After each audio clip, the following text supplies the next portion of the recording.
প্রিয় শিক্ষার্থীবৃন্দ, সবাইকে শুভ সকাল জানিয়ে আমি তৃতীয়বারের মতো তোমাদের সামনে আজকে আবার হাজির হয়েছি। আলোচনা চলতেছিল ইংরেজি দ্বিতীয় পত্রের অত্যন্ত গুরুত্বপূর্ণ একটি টপিক, নেরেশনের সম্পর্কে। তো আমি এর আগের ক্লাসগুলোতে প্রথম ক্লাসে আলোচনা করেছিলাম নেরেশনের বেসিক যে বিষয়গুলো ছিল, সেখানে অন্তর্ভুক্ত ছিল পার্সন পরিবর্তনের নিয়ম, ভার পরিবর্তনের নিয়ম, যেটা তোমাদের জন্য খুবই গুরুত্বপূর্ণ বিষয় ছিল। তো আজকে আমি আলোচনা করব ইন্টারোগেটিভ সেন্টেন্সের ইনডাইরেক্ট স্পিচ সম্পর্কে। তো তোমরা ইন্টারোগেটিভ সেন্টেন্সের সাথে অবশ্যই পরিচিত। সাধারণত যে সেন্টেন্স দ্বারা কিছু জিজ্ঞাসা করা বোঝায় বা প্রশ্ন করা বোঝায় তাকে আমরা ইন্টারোগেটিভ সেন্টেন্স বলবো। তো এই যে প্রশ্ন করা বা জিজ্ঞাসা করা, এটা ইংরেজিতে সাধারণত দুইভাবে করা হয়, যেটাকে আমরা বলি, একটা বলি ইয়েস নো কোশ্চেন, আর হচ্ছে কি ডাব্লিউএস কোশ্চেন। তো সাধারণত যেসব প্রশ্নের আনসার ইয়েস বা নো দ্বারা দেওয়া যায়, এগুলোকে আমরা বলবো ইয়েস নো কোশ্চেন। অর্থাৎ কোনো সেন্টেন্স যদি modal verb or auxiliary verb যেগুলো আছে এগুলো দ্বারা শুরু হয়, যেমন can you do it, do you know me, এই জাতীয় যে সেন্টেন্সগুলো ইয়েস বা নো দ্বারা দেওয়া যে আনসারগুলো, সেগুলোকে আমরা বলবো ইয়েস নো কোশ্চেন। আর যে সমস্ত কোশ্চেনের আনসারগুলো ইয়েস বা নো দিয়ে দেওয়া যায় না, অর্থাৎ ডাব্লিউএস ওয়ার্ড দিয়ে শুরু হয়, যেমন what's your name, where do you live, এই জাতীয় যে কোশ্চেনগুলো আছে এগুলোকে আমরা বলবো ডাব্লিউএস কোশ্চেন জাতীয় কোশ্চেন। ঠিক আছে? তো এখন আমরা প্রথমে স্ট্রাকচারটাকে দেখে নেব যে ডাইরেক্ট থেকে ইনডাইরেক্ট করার ক্ষেত্রে আমাদের কোন স্ট্রাকচার ফলো করতে হবে। প্রথমে আমরা সাবজেক্ট ব্যবহার করবো যথারীতি, এরপরে আস্কড। হ্যাঁ, যদি ডাইরেক্ট স্পিচে সেইড বা সেইড টু যেটি থাকুক, আমরা কি ব্যবহার করব? আস্কড ব্যবহার করব। এরপরে যদি অবজেক্ট দেওয়া থাকে, যেমন হি সেইড টু মি, এই মি যদি দেওয়া থাকে তুমি লিখবা, না থাকলে লেখার দরকার নেই। এই জন্য আমি এটা ব্রেকেটে রেখে দিচ্ছি। হ্যাঁ, তাহলে আমরা অবজেক্ট লিখবো যে থাকে। এরপরে দেখো ইনভার্টেড কমা উঠে যায়, আমরা ইফ অথবা ডাব্লিউ শর্ট ব্যবহার করব। তো যদি তোমার ইয়েস নো কোশ্চেন দ্বারা শুরু হয়, তাহলে সেক্ষেত্রে আমরা ইফ ব্যবহার করব। আর ইয়েস নো কোশ্চেন দ্বারা শুরু না হয়ে যদি ডাব্লিউ শর্ট দ্বারা শুরু হয়, তাহলে সেক্ষেত্রে আমরা ডাব্লিউ শর্ট ব্যবহার করব। এরপর আমরা যথারীতি সাবজেক্ট লিখবো, তারপরে ভার্ব লিখবো। ভার্ব এটা টেন্স অনুযায়ী পরিবর্তন হতে পারে। আরেকটা বিষয় এখানে খেয়াল করো, তোমাদেরকে মনে রাখতে হবে যে ইন্টারোগেটিভ সেন্টেন্সটা, হ্যাঁ, এটা যখন আমরা চেঞ্জ করব, ইনডাইরেক্ট স্পিচে করব, তখন কিন্তু সেটা অ্যাসার্টিভ সেন্টেন্স হয়ে যাবে। তখন আর সেটা কি ইন্টারোগেটিভ থাকবে না। যার কারণে বিশেষ করে তোমার এই যে ইয়েস নো কোশ্চেনের ক্ষেত্রে মনে রাখবা যে সাবজেক্টের আগে কিন্তু তোমার অক্সিলারি ভার্বগুলো দেওয়া থাকবে, সাবজেক্টের আগে।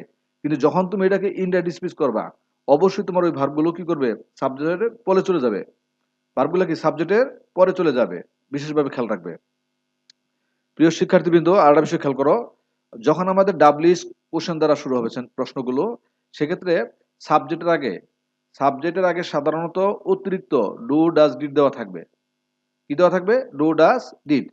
এগুলো যখন আমরা ইনডাইরেক্ট স্পিচ করব, তখন এই যে অতিরিক্ত ডু ডাজ ডিড যেটা সাবজেক্ট আগে দেওয়া থাকবে, সেগুলোকে আমাদের বাদ দিতে হবে।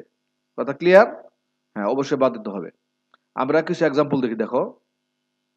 যেমন শি সেইড, দেখো হোয়াটস ইউর নেম, সে জিজ্ঞাসা করলো তোমার নাম কি। তাহলে আমি স্ট্রাকচার ফলো করে আনসার করবো, দেখো। তাহলে প্রথমে দেখো সাবজেক্ট শি, যথারীতি লিখলাম। এরপর দেখো লেখা আছে এখানে আস্কড, তাহলে সেইডের পরিবর্তে কি লিখবো? আস্কড। তাহলে দেখো শি আস্কড, এই যে ইনভার্টেড কমা, এটা উঠে দিয়ে আমি হোয়াট ব্যবহার করলাম, হোয়াট। এরপর এখানে তো স্ট্রাকচার লেখা আছে সাবজেক্ট, কি লেখা আছে? সাবজেক্ট। তাহলে যে ইউর নেম, এটা আমার চেঞ্জ হয়ে যাবে। তো যেহেতু ইউর হলো পজিটিভ ফর্ম, দেখো your, you you your, second person, কাজে কার সাথে পরিবর্তন হবে? অবজেক্টের সাথে। তো শি সেইড, এখানে শি সেইড টু মি, এই মিটাকে মনে মনে ধরে নিবা। অবজেক্ট যদি নাই তাহলে কি করতে হবে? মনে মনে মি ধরতে হবে। তো ইউর যেহেতু কি থার্ড ফর্মে আছে, দেখো ইউ ইউ ইউর, সেক্ষেত্রে মি এর থার্ড ফর্ম কি বলতো? মাই। তাহলে মাই নেম। তাহলে she asked what my name. এরপর দেখো যে হোয়াটস, এই হোয়াটস মানে এখানে ইজ আছিল, হোয়াট ইজ, এই ইজ এর পাস্ট ফর্ম কি বলতো? ওয়াজ। তাহলে মাই নেম হলো সাবজেক্ট, এরপর ভার্ব আমি ব্যবহার করলাম ওয়াজ। তাহলে দেখো she asked what my name was. আশা করি তোমাদের ক্লিয়ার হয়েছে। এরপর দেখো she said to me can you do this. হ্যাঁ, তাহলে এটা আমরা কিভাবে করবো? দেখো এই যে সেইড টু, এরপর কি লিখবো বলতো? আস্কড। তাহলে শি আস্কড মি, অবজেক্ট আছে, দেখো শি আস্কড মি। এখন যেহেতু এটা তোমার একটা মডাল ভার্ব দ্বারা শুরু হয়েছে, তো সেক্ষেত্রে ইয়েস বা নো দ্বারা আনসারটা দেওয়া যাবে। এই জন্য আমি এই ক্ষেত্রে এখন ইফ ব্যবহার করব। কি ব্যবহার করব? ইফ। তো ইফের পরে দেখো এখানে আছে সাবজেক্ট ফ্রম। তো যেহেতু ইউ আছে সাবজেক্ট হিসেবে, তো ইউ পরিবর্তন হবে কার সাথে? মির সাথে। তো ই সাবজেক্টের পরিবর্তে সাবজেক্ট, অবশ্যই তোমাদের মনে আছে। তো মির সাবজেক্ট কি বলতো? আই। এরপর দেখো যথারীতি আমরা ক্যান আছে, এটা কুড হয়ে যাবে। কি হবে বলতো? Could, modal verb. আর মডাল ভার্ব সাধারণত মনে রাখবা যে এগুলোর পরে ভার্বের বেস ফর্ম বসে। Can, could, shall, should, will, would, may, might, must, ought to, need, dare. এই যে মডাল ভার্বগুলো দেওয়া থাকে, এগুলির পর সাধারণত কি ভার্বের বেস ফর্ম বসবে। তাহলে if I could do, do থেকে গেল, হ্যাঁ। আর দিজ আছে দেখো, তাহলে দ্যাট হয়ে গেছে। তাহলে she asked me if I could do that. Next example দেখো, he said where are you going now. তাহলে এটা কিভাবে করবো দেখো। তাহলে হি আস্কড, এটা ডাব্লিউএস ওয়ার্ড দ্বারা শুরু হয়েছে, আমি ডাব্লিউএস ওয়ার্ড লিখলাম। দেখো হোয়ার। এরপরে আমি তোমাদের প্রথমে বলেছিলাম দেখো যে এখানে কিন্তু ইন্টারোগেটিভ সেন্টেন্সের মধ্যে সাবজেক্টের আগে ভার্ব দেওয়া আছে। তুমি যদি এইভাবে আগে ভার্বটা লেখো তাহলে তোমার সেন্টেন্সটা ভুল হবে। তোমাকে কি করতে হবে? ডাব্লিউএস ওয়ার্ড এরপর সাবজেক্ট, এটা মনে রাখতে হবে। যেহেতু ইউ হলো সাবজেক্ট হিসেবে আছে, তাহলে ওই যে মনে মনে মি ধরতে হবে। তাহলে মির সাবজেক্ট কি? আই। তাহলে এটা কি হয়ে গেল বলতো? আই হয়ে গেল। এরপর ভার্ব লিখবো। হ্যাঁ, ভার্ব দেখো এখানে দেখা ছিল ইউ এর কারণে আর। তো যেহেতু তোমার ইউটা আই হয়ে গেছে, আয়ের সাথে তো আর বসে না। আয়ের সাথে কি বসে বলতো? এম। তো এম এর পাস্ট ফর্ম কি বলতো? ওয়াজ। এম এর পাস্ট ফর্ম হচ্ছে কি? ওয়াজ। আইএনজির কোনো পরিবর্তন নাই। ঠিক আছে? হ্যাঁ, তাহলে where I was going now, তাহলে কি হবে? দেন। আশা করি এটাও তোমাদের ক্লিয়ার হয়েছে। এরপর এক্সাম্পল দেখবো দেখো, she said have you completed your assignment. তাহলে দেখো শি আস্কড, এটা তোমার অক্সিলারি ভার্ব দ্বারা শুরু হয়েছে কোশ্চেনটা, যার কারণে আমরা ইফ ব্যবহার করব। তাহলে শি আস্কড ইফ, হ্যাঁ ইউ তাহলে কি হবে? আই, সাবজেক্ট হিসেবে আই। এখন এই যে হ্যাভ, হ্যাভ আছে, এটা কি হয়ে যাবে? হ্যাড হয়ে যাবে, তাই না? হ্যাভ হ্যাজ থাকলে হ্যাড হয়, এটা আমরা জানি আগে থেকে। দেখো ইফ আই হ্যাড কমপ্লিটেড, হ্যাঁ, ভার্ব থ্রি কোনো চেঞ্জ হয় না। ইউর অ্যাসাইনমেন্ট, তাহলে ইউটা কার সাথে চেঞ্জ হবে? সেকেন্ড পারসন, মনে মনে মি। হ্যাঁ, তাহলে এই মির সাবজেক্ট কি বলতো? মাই। তাহলে মাই অ্যাসাইনমেন্ট। তাহলে she asked if I had completed my assignment. আশা করি এটাও তোমাদের বুঝতে সমস্যা হবে না। আমরা এর পরবর্তী এক্সাম্পল দেখবো। দেখো, they said why did you leave the meeting early.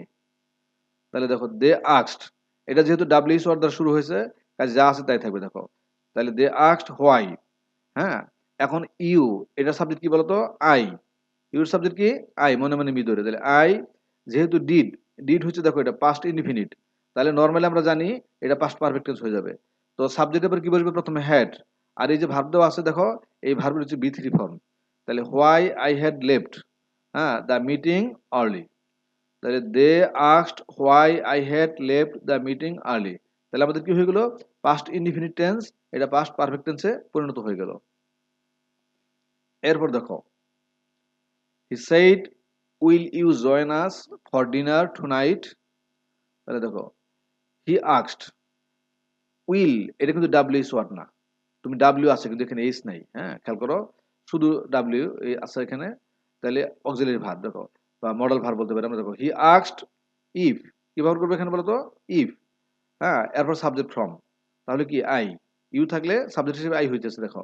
তাহলে হি আস্কড ইফ আই, তাহলে উইল এটা কি হয়ে গেল বলতো? উডে রূপান্তরিত হয়ে গেল, উড।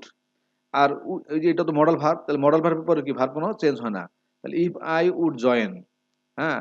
এখন এখানে দেখো আস, এটা হচ্ছে ফার্স্ট পারসন এবং অবজেক্ট হিসেবে আছে এবং প্লুরাল নাম্বার। তোমাকে খেয়াল করতে হবে। শোনো প্রিয় শিক্ষার্থী, আমাদের একটা বিষয় মনে রাখতে হবে যে সাবজেক্টের পরিবর্তে সাবজেক্ট বসবে, অবজেক্টের পরিবর্তে অবজেক্ট বসবে, এবং সিঙ্গুলারের পরিবর্তে সিঙ্গুলার, প্লুরালের পরিবর্তে প্লুরাল। আজ যেহেতু ফার্স্ট পারসন প্লুরাল, তো ফার্স্ট পারসন কার সাথে পরিবর্তন হবে? এই যে সাবজেক্টের সাথে। এখন দেখো এটা ছিল প্লুরাল আজ, কিন্তু আমার হিটা হচ্ছে সিঙ্গুলার। তো আমরা আগেই জানি যে প্লুরালের পরিবর্তে প্লুরাল, তাহলে হি সিঙ্গুলার, তাহলে হির থার্ড পারসন প্লুরাল কি বলতো? দে। তো যেহেতু এখানে অবজেক্ট হিসেবে আছে, তাহলে দের অবজেক্ট কি বলতো? দেম। এই জন্য এখানে দেম হয়ে গেছে। ঠিক আছে? হ্যাঁ, আমি আবার ব্যাখ্যা করি দেখো, এটা মনে রাখবা যে সিঙ্গুলারের পরিবর্তে সিঙ্গুলার হবে, প্লুরালের পরিবর্তে কি হবে? প্লুরাল। তো যেহেতু এটা অবজেক্ট হিসেবে আছে এবং এটা ফার্স্ট পারসন, তাহলে ফার্স্ট পারসন মানে এই সাবজেক্টের সাথে পরিবর্তন। এখন সাবজেক্ট যেহেতু সিঙ্গুলার, তাহলে মনে মনে এটা প্লুরাল চিন্তা করো। তাহলে হির প্লুরাল কি? দে। তো যেহেতু এটা অবজেক্ট আছে, কাজে আমরা দের অবজেক্ট ব্যবহার করবো কি? দেম। আশা করি তোমাদের এখানে ক্লিয়ার হয়েছে। For dinner tonight that night. এরপর আরেকটা এক্সাম্পল দেখো, my friend said did you call me last night. তাহলে দেখো মাই ফ্রেন্ড আস্কড, ইফ, এখানে যেহেতু ডাব্লিউএস ওয়ার্ড নেই তাহলে ইফ, তারপর সাবজেক্ট ফর্ম কি আই, আবার দেখো পাস্ট ইনডিফিনিট আছে, পাস্ট পারফেক্ট টেন্স হবে। তাহলে if I had called me, me হচ্ছে অবজেক্ট হিসেবে আছে ফার্স্ট পারসন, তাহলে কার সাথে, যে মাই ফ্রেন্ড। এখন মাই ফ্রেন্ডকে যদি আমি ছেলে হিসেবে বিবেচনা করি তাহলে এখানে আমি লিখবো হিম, ঠিক আছে। আর মেয়ে হিসেবে বিবেচনা করলে এখানে হার, এটা ব্যবহার করতে পারবো। Last night, the previous night. আশা করি এটা ক্লিয়ার হয়েছে। এরপর দেখো, he said to her, don't you understand what I am trying to say. তাহলে দেখো, he asked her, he asked her if, যেহেতু ডোন্ট আছে অক্সিলারি ভার্ব ইফ, হ্যাঁ। এখন দেখো ইউ, ইউটা হচ্ছে সাবজেক্ট, কার সাথে পরিবর্তন হবে বলতো, হারের সাথে। তো হারের সাবজেক্ট ফর্ম কি, সি, তাহলে ইফ সি ডোন্ট, তাহলে হয়ে গেল ডিডেন্ট, তাই না, যথারীতি টেন্স পরিবর্তন। ডোন্ট ডিডেন্ট হয়ে গেল আন্ডারস্ট্যান্ড, ডাব্লিউএস ওয়ার্ড এখানে কোনো চেঞ্জ হবে না, হোয়াট আই, আবার দেখো ফার্স্ট পারসন, তাহলে কার সাথে, সাবজেক্টের সাথে হি, তাহলে what he, am trying was trying, কারণ আমরা জানি এম ইজ আর থাকলে ওয়াজ আর হবে, আইনজির কোনো পরিবর্তন নাই, তাহলে ওয়াজ trying to say.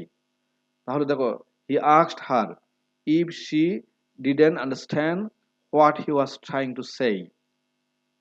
Next example দেখো, he said what were you doing when I called you last night.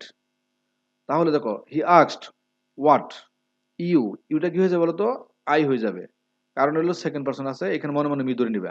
তাহলে হোয়াট আই, ওয়ার, ওয়ার থাকলে আমরা জানি হ্যাড বিন বসে, কি বসে, হ্যাড বিন, যেটা আমার ক্লাস ওয়ান আলোচনা করা আছে, দেখে নিবে হ্যাঁ প্লিজ। তাহলে হ্যাড বিন, এই ভার্ব আইনজির কোনো পরিবর্তন হয় না, তাহলে had been doing, WS word এখানে যা আছে তাই, when I, I first person যেহেতু, তাহলে কি হয়ে যাবে, হির সাথে চেঞ্জ হবে, তাহলে হি। কল্ড, এটা দেখো ফার্স্ট ইনডিফিনিট, তাহলে কি হবে, ফার্স্ট পারফেক্ট টেন্স, হ্যাঁ।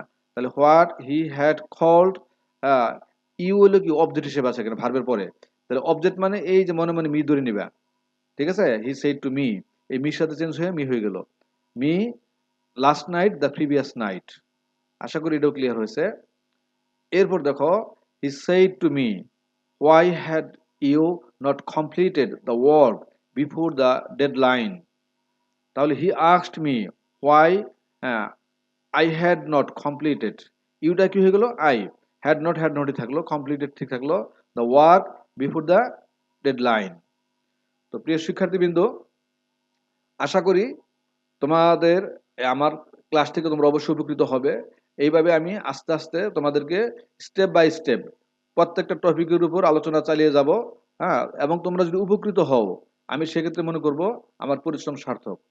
তো তোমাদের আবারও আমি উত্তরোত্তর উন্নতি আশা করে, হ্যাঁ, ইংরেজিতে তোমাদের ডেভেলপমেন্ট আশা করে আমি এখানে ক্লাস শেষ দিচ্ছি। সবাই ভালো থাকো, সবার জন্য শুভকামনা রইল। আল্লাহ হাফেজ।